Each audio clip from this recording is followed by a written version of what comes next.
President Erdogan of Turkey called July's failed military coup in his country a gift from God and has since sacked, suspended, arrested or detained tens of thousands of people. Has he gone too far? I'll ask the country's deputy prime minister. Plus, we'll debate if the South China Sea is going to be the scene of the next global conflict.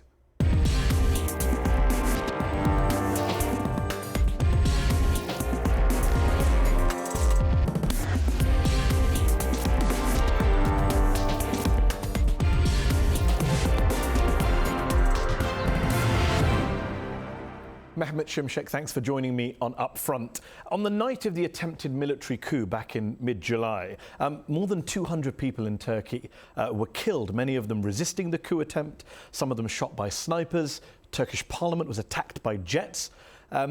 It's completely understandable, many would say, that the Turkish government would want to bring in a state of emergency after such a traumatic event, and even extend that state of emergency, as France did after the attacks in Paris last year. But France, which your government often points to in its defence, detained 400 people as part of its state of emergency. Turkey has detained 40,000 people and removed more than 80,000 people from their jobs, more than 3,000 judges and prosecutors, more than 2,000 academics, more than 20,000 teachers. That's unprecedented, isn't it? No other country on earth comes close to that. Well, France's state of emergency was in response to one terrorist or a couple of terrorist incidents. In Turkey, you're talking about a terrorist network that has infiltrated in various state departments for the past 40, 50 years. And this was the most vicious, violent coup attempt where thousands of essentially army personnel were involved and caught red-handed. Plus, this network had been using a military-grade encryption software.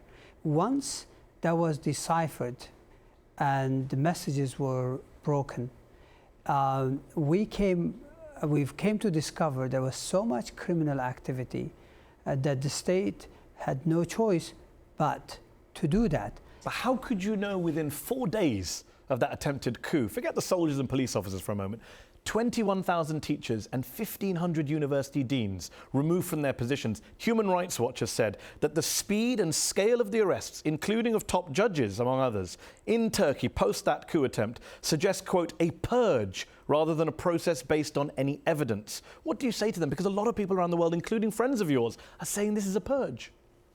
I think if you don't understand the nature of the network we faced, that type of conclusions make sense. But here what we're talking about this FETÖ or Gülenist movement taking over judiciary back in 2010, having a full control of the police over years, infiltrating in the army. And last several years, there's been a lot of work to identify them, because you're dealing with a rogue state. So you're admitting that these lists were drawn up before the attempted coup, before July the 15th? Evidence has been accumulating over years, because this is a criminal network that the final showdown, one was July 15, and they had aimed at destroying Turkish democracy, destroying rule of law. Are you saying all 21,000 teachers were doing that? Because, yes, out of 215,000 who were using this military-grade encryption software, more than 80,000 were civil servants, judges, prosecutors, teachers. It's not just civil servants and prosecutors and teachers that you've dismissed or detained. Since July, the Turkish government has gone after dancers, singers, novelists, comedians, flight attendants, baklava sellers, football referees. A lot of people look at this list and they say, you are carrying out a purge. Even the leader of the opposition, who backed your government when the coup attempt happened, he has said recently the government is using the coup to expand its power and silence the opposition. That's not true. First of all, this is not a conventional terrorist network. This is a network that essentially was a media empire, had conglomerates. Essentially, in all spheres of life, they had businesses, they had dealings, and criminal activities. This is a broad network of schools, media, bank, logistics firms, across the board. That's why you have had such a broad sort of... But 80,000 people, some estimates 100,000 people, up until July 15th, they're all in their jobs. Suddenly, they're all terrorists, coup plotters, they're detained, dismissed, suspended, sacked. European Court of Human Rights, when Germany was unified, Germany sacked 500,000 civil servants, thinking that those were Stasi associated. They went to the European Court of Human Rights, and the court concluded, saying that every state has the right to expect maximum loyalty from its civil servants. Are you finished? Are we seeing more of this? Because every week you seem to sack more people. Unless new evidence emerges, and sometimes it does, we're largely done. We're largely done. But that doesn't mean that new evidence will not emerge. And you can understand why a lot of people think that this is driven by something else. The motivation isn't quite right. When President Erdogan, the day after the attempted coup, describes it as, quote, a gift from God to us, because it gives us a chance to, quote, cleanse our army and other areas of public life. You can't blame people for being suspicious when the first thing the leader of your country says is, this is a gift from God. Everything has to be taken within context. We had suspicions that this criminal network had infiltrated in the Turkish army. But the coup attempt had provided us the full extent of the involvement. Why? Because they had prepared a list of army personnel that would be appointed as mayors, as central bank governor, as the head of treasury, as new governors, and all sorts of stuff. They had essentially full disclosure of that network which they have been building over the 5 decades. So if you take it within the context, I think it's well understood. But even in context, more than 200 people dead, the elected government almost toppled, and the president's first response is to say, this is a gift from God. Bit cynical, don't you think? No. He said a lot of stuff. Okay, but it was within hours. Oh, it was not days or weeks later. It was in the immediate aftermath. Usually there's a lot of cherry picking. If you look at within the context, it is exactly what I was explaining. That's what the reference is. The reference is that now we have a full disclosure of the full extent of this criminal network. You made that point. We're going to go after it. Are you aware that the FETÖ network, this what many people call the Gülen movement, linked to Fethullah Gülen, the reclusive 70-something preacher, Turkish Islamic preacher who lives in the United States in exile, who you say is behind the coup? He obviously denies it. His group, the Hizmet movement, what you call the FETÖ terrorist group, is not banned by anyone. It's not banned by the UN, it's not prescribed by the US, it's not prescribed by the EU. Only Turkey thinks he's a terrorist and a threat to the world. Why is that? Because the evidence of criminal activity is relatively new. We're only now making a case. The dossiers about the criminal activity of this network has only recently been submitted to United States Justice Department. The United States say they've asked you for evidence of Fethullah Gülen's role in the attempted coup, and they say you have yet to provide that evidence. The director of US National Intelligence, General Clapper, says he's not seen any intelligence suggesting the Gülen movement was behind that attempted coup. That's dated.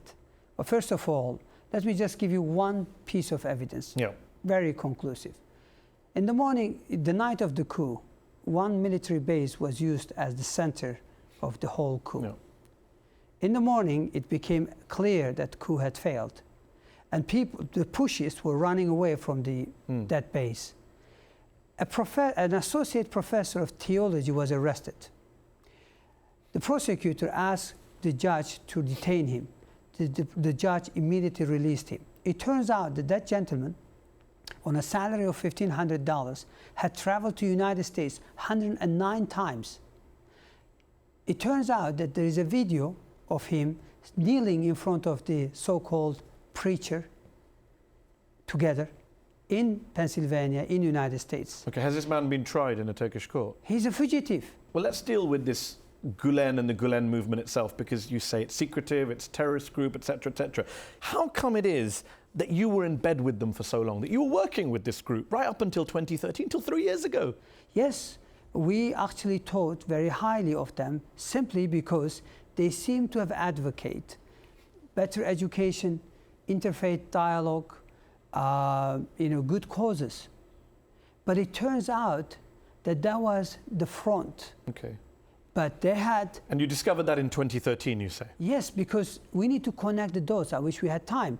In 2010, we did a judicial reform to get judges and prosecutors to elect their own board. They had a big bloc and they dominated the entire board. So they took control of judiciary. So they began prosecuting generals. They jailed 168 generals. Yeah. It turns out with your approval.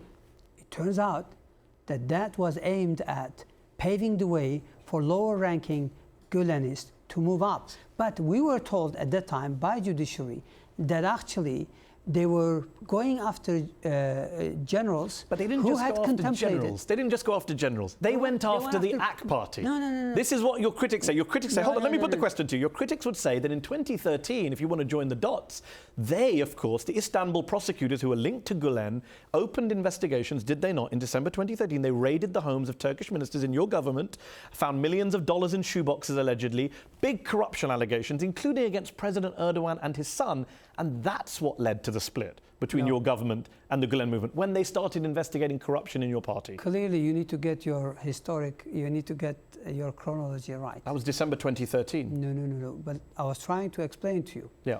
2010, they take control of judiciary. They had already the police. 2012, they went after the head of spy agency to infiltrate there. In 2013, there's clear evidence that the governor of that time or the chief of police at that time actually did things that brought more people to the streets. In 2013, mid-2013, we began contemplating a piece of legislation that would have cut their bread and butter business, which is prep schools, closing down prep schools. They came and threatened. We've moved forward to close down the prep schools. That's where the easy money was. As soon as we provided the legislation, we had the legislation to the parliament, they unveiled the politically motivated corruption allegations. People did not believe in them. And we moved on. And that's not when it began. It began way before. Let me ask you this. You say you're defending democracy and going after the Gulen movement, who you believe are behind the coup. Your methods are being questioned. Amnesty International says it has, quote, gathered credible evidence that detainees in Turkey are being subjected to beatings and torture, including rape. We've all seen pictures of some of those alleged coup plotters, their faces black and blue from being beaten. We've seen photos of naked Turkish soldiers who have been arrested after the coup being bound on the floor. What's your response to human rights groups? Amnesty needs to get its facts right and do a little bit of homework. At the night of the coup, millions of people stood up to tanks. And some of those coup perpetrators, those criminals, were arrested by members of public. And yes, there were skirmishes. There were and some of that beatings happen in the hands of people because they say it happened inside detention centers. No. They say they have credible reports of torture inside Turkish detention centers. Completely. We have zero tolerance. How about the soldiers being bound on the floor? Who bound them? The members of the public or the Turkish government? We have zero tolerance to torture. Okay, what about the naked soldiers? Who tied up the naked soldiers? Let's say those allegations are right. We will punish anyone who's done anything wrong. So what I'm trying to say is that my government, Turkey, has zero tolerance to torture. We have very strict guidelines. And therefore, if there is any wrongdoing, they will be fully penalized. But you're busy right now not penalising torturers. No. You've arrested and detained so many people in relation to this coup attempt that you've had to announce the release of 38,000 convicts from prison on early parole, haven't you? Because you need to make space in prison. Clearly, you've read too much of Gulenist crap. That's the Wall Street Journal reporting that. Is the Wall Street Journal the Gulen? Listen. Well, okay, let me ask you this for our viewers. Have you announced the early release of 38,000 convicts to make space in prison for all the people you're rounding up as part of this crackdown? Yes or no? Yes, but... So I haven't been rooting any propaganda, that's true. No. I was referring to your earlier statements. Oh, the Amnesty Internationalist propaganda from Gulen. What I'm trying to say is this. The Justice Ministry has responded to all of those allegations. We live in a world where news gets disseminated over social media without checking the facts, and everybody basically jumps on the bandwagon and begins to use. So That doesn't necessarily. Okay, but let's deal with the prison bit. How do you justify releasing actual proven criminals, 38,000, to make way for people who haven't been tried, found guilty of any crime yet? Every country, after you serve a certain period of time, you can release them with some sort of controls. That is part of any justice system in many countries. These are petty crimes. What we are referring here, of course, you have one of the most vicious, violent coup attempt, a real threat to Turkish democracy, rule of law. Okay. Every country has the right to mitigate the risks, and that's a part of strategy. One final question. What's your message to friends and allies of your country who say, we want a strong and free Turkey, we support democracy in Turkey, we're glad the coup failed and that democracy was saved, but please don't undermine democracy from within? What do you say to them? We will adhere democratic principles. We will strengthen rule of law. Turkish democracy has been saved. Turkish rule of law has been saved.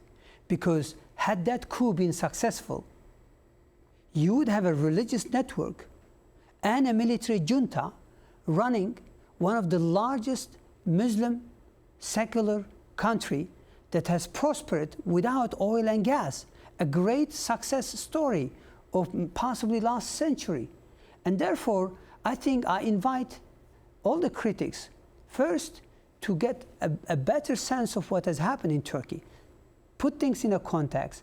Secondly, give us a benefit of doubt. Mehmet Simsek, thanks for joining me on UpFront. Thank you. My pleasure. Could a row over the South China Sea erupt into the next global conflict? It's one of the most hotly contested and lucrative regions in the world. And in July, a landmark ruling by an international tribunal in The Hague came down overwhelmingly in favor of claims by the Philippines and against the Chinese. But Beijing says it won't abide by the court's decision and refuses to scale back its economic and military presence in the area.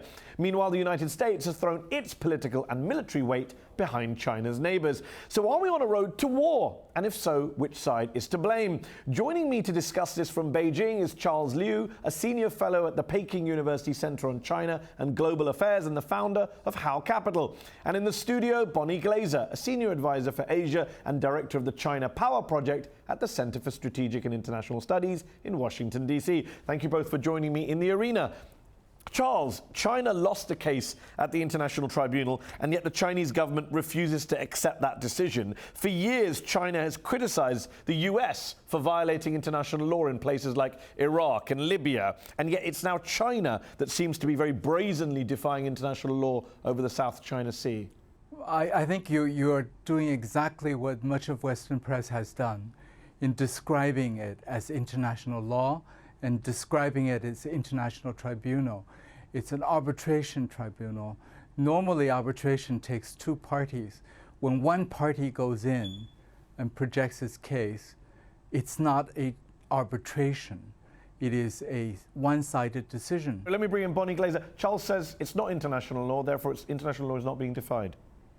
Well, under the UN Convention on the Law of the Sea, which of course China was part of the negotiations from the very beginning and is a signatory to UNCLOS, it's quite clear that there are cases in which an arbitration tribunal can be constituted, and if the other party does not participate, that is not necessary. And yes, the tribunal has the right to rule on jurisdiction, and then it has the right to make a decision, hear the arguments, and finally, it's quite clear under UNCLOS. This is legally binding on both parties, and in this case on China and the Philippines. There are limitations on what the tribunal can address, and the question is whether or not the tribunal has the right to address the issues which were being addressed. But it did clearly come out against the Chinese position. And isn't that a reflection of the wider politics of the region, which is that China is pretty isolated out there on this issue of the South China Sea? The Vietnam, the Philippines, Malaysia, Brunei, they're all upset with you. I don't think so. Oh, not at all. I don't think so. In fact, after the APEC meeting, it was the US Japan, and Australia, which has started ranting and raving about South China Sea. None of the ASEAN countries said a word. The new president of the Philippines is now talking seriously about bilateral solutions to the issue between the Philippines and China, and not pressing what was being pressed by the previous administration. We have a situation where the region, and really every country in the region, even non-claimants, and countries outside of the region, Japan, Australia, India, the United States, are quite concerned about whether we're going to have a rules-based order that includes the South China Sea. So if international law does not provide the basis for behavior, then we will have chaos and Bonnie, anarchy. if the Philippines says that, fine. How does the United States have any credibility to say that, given the United States hasn't ratified the UN Convention on the Law of the Sea? Absolutely, absolutely, the United States absolutely. should, Not in only my view, that, the United ratify. States. Okay, well, Bonnie's saying it should ratify, but you would accept they haven't ratified it right now, so it leaves them with a little bit of a credibility problem when they're The trying United States it is vulnerable to being charged with being hypocritical, but having said that, it abides by UNCLOS's customary law. Do you worry about confrontation down the line, military confrontation? I believe that the United States I and don't China worry about do not that at want all. to have a military Charles, you say you don't worry about that. A new Pew poll shows 6 in 10 Chinese worry about territorial arguments turning into war. No, I don't worry about that in South China Sea. I think the situation in East China Sea is somewhat more complicated, the relationship with Japan.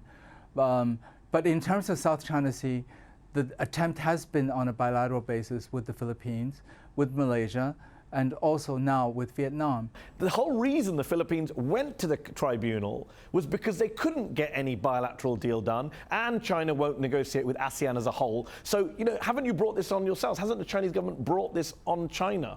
Why should China negotiate with ASEAN as a whole? Why should it? Because if you negotiate with those countries individually, China negotiating with Brunei is not really a fair fight, Charles, some might say. No, I don't think China has been in the habit of pushing countries around like some others. And the Chinese would not like to see the global policemen come into their waters and try to do what they have done. These are not leading Chinese to results waters. These are as we've seen in the Middle international East. waters. They're There's not. an enormous We're talking amount about of trade. South China Sea. Over $5 trillion of trade goes through these waters. The Japanese Absolutely. are dependent on them for it's energy. wonderful. There's never been any problem with the passage of international waters in South China Sea until yes, militarization ships, began. Freedom of navigation. Bonnie, let me put this has point to been you. You talk about challenged. them being international waters. When the Chinese foreign minister says, as he did to Al Jazeera in an interview earlier this year, that it's the United States, not China, that is militarizing that part of the world, what's your response to that? Well, first I would say that the United States has been militarily present in Pacific waters for hundreds of years, so this is not new. The United States sails all over the world. Hundreds of years? Global navy.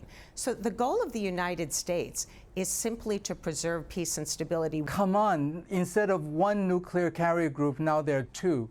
And the additional bombers and stealth fighters and the latest were being put in. And why 2 nuclear carriers to have exercises there? And the new Air Force jet fighters being sent there. In the South China Sea. Every country has the right to sail in those waters. U.S. doesn't object to China being there. Sure. Why does China object to the United States being there? No, but who's doing the militarization? Who's increasing the military presence 10,000 miles away from their home territory? Bonnie, I don't see China doing that would to you the be okay United with a States. Chinese carrier carrying out exercise off the coast of the US if it were requested by a Latin American country? I welcome the Chinese Navy to sail in international waters anywhere according to the Convention on the Law of the Sea, and the Chinese do, on occasion, come close to U.S. territory. Military exercises. Military exercises are very different from a friendly visit by a naval vessel. And just on the US-China relationship, let me ask you both, is it going to get better or worse going forward? So my view is that it will get both better and worse. There are areas that the US and China have convergent interests where we can cooperate.